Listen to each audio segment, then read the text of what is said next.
다시 보는 십자가. 오늘은 피해 복음에 담긴 인류의 구속 계획이라는 주제로 말씀드리겠습니다. 성경에서 피해에 대한 이야기가 처음으로 등장한 곳은 창세기 3장입니다. 아담과 하와가 하나님께 범죄한 후에 일어난 일입니다. 먼저 창세기 3장 7절을 읽어보겠습니다. 이에 그들의 눈이 밝아져 자기들이 벗은 줄 알고 무화과 나무 잎을 엮어 치마로 삼았더라. 아담과 하와는 자기들이 벌거벗고 있는 것을 보고 나무 잎으로 치마를 만들어 입었습니다. 두 사람은 하나님 앞에서 자신들의 본래 모습으로 돌아가려고 애를 썼습니다. 신학적으로 말하면 그들은 하나님 앞에서 자신들을 의롭게 하려고 안간힘을 쓴 것입니다. 그런 노력을 하나님께서 받아주셨을까요? 과연 두 사람의 노력이 하나님 앞에서 자신들을 의롭게 할 수 있었을까요? 의롭게 하다는 말의 의미를 살펴보면 이 질문에 대한 답이 나옵니다. 이 말은 헬라어로 디카이오스라는 말입니다. 이 디카이오스라는 말은 복음의 골격을 이루는 중요한 용어입니다. 여기에는 네 가지 의미가 담겨 있습니다. 첫째는 사람의 본래 그대로의 상태를 말합니다. 이는 아담과 하와가 죄를 짓지 않았던 처음 상태를 의미합니다. 아담 부부가 무화과 나무 잎으로 치마를 만들어 입었던 것은 처음 죄를 짓지 않았던 상태로 돌아가려고 애를 쓴 것입니다. 그들은 스스로 의롭게 되어보려고 노력했습니다. 둘째는 하나님께서 인정하셔서 받아주시는 상태를 말합니다. 곧 하나님 보시기에 만족할 만한 상태를 의미합니다. 아담 부부는 범죄한 후 무화과 나무로 치마를 만들어 입고 하나님께 인정받으려고 애를 쓴 것입니다.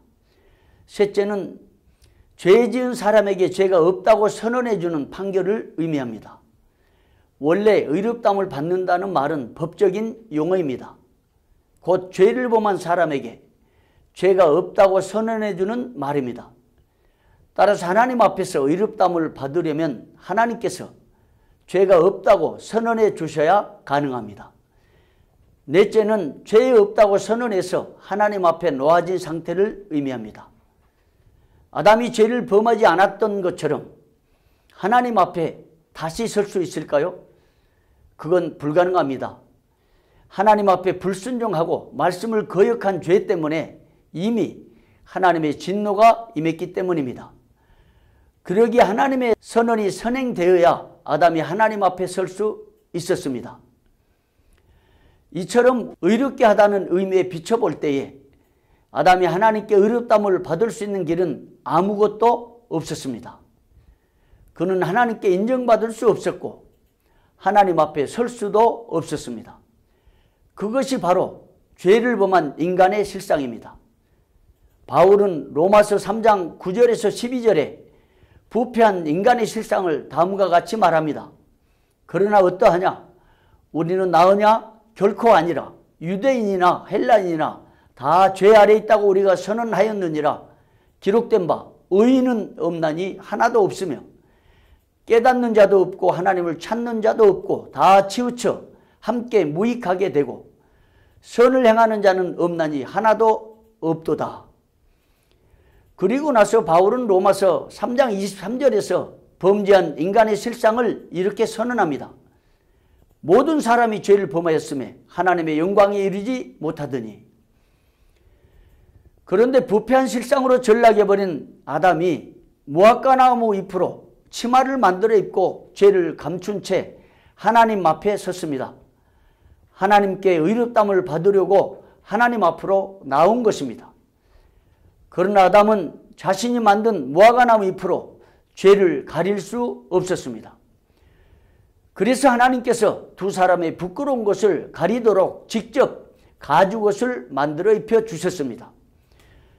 여호와 하나님이 아담과 그 아내를 위하여 가죽옷을 지어 입히시니라. 창세기 3장 21절 말씀입니다. 하나님께서 아담 부부의 부끄러운 부분을 가려 주시려고 짐승의 피가 묻은 가죽옷을 지어 입혀 주셨습니다. 그러면 왜 하필 피했을까요? 그것은 피만이 죄를 속할 수 있기 때문입니다. 모세는 레위기 17장 11절에서 생명이 피에 있으므로 피가 죄를 속하느니라고 말합니다.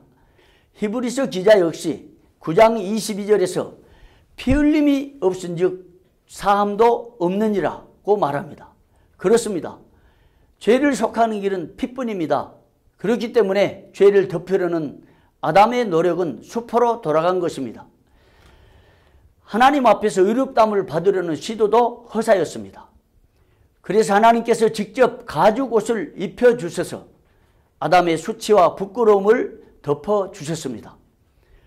아담의 허물과 죄도 가죽옷으로 가려주신 겁니다.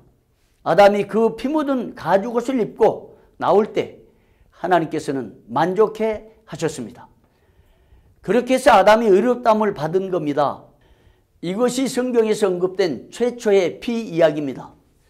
그 피는 장차 오실 하나님의 어린 양의 피를 예표합니다.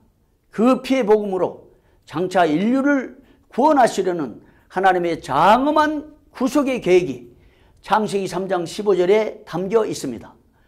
이것이 성경에서 처음 등장하는 복음입니다. 학자들은 이 복음을 원시 복음으로 명명합니다. 너와 너로 여자와 원수가 되게 하고 내 후손도 여자의 후손과 원수가 되게 하리니 여자의 후손은 내 머리를 상하게 할 것이요 너는 그의 발꿈치를 상하게 할 것이니라. 다시 보는 십자가는 다음 주에도 계속 이어집니다.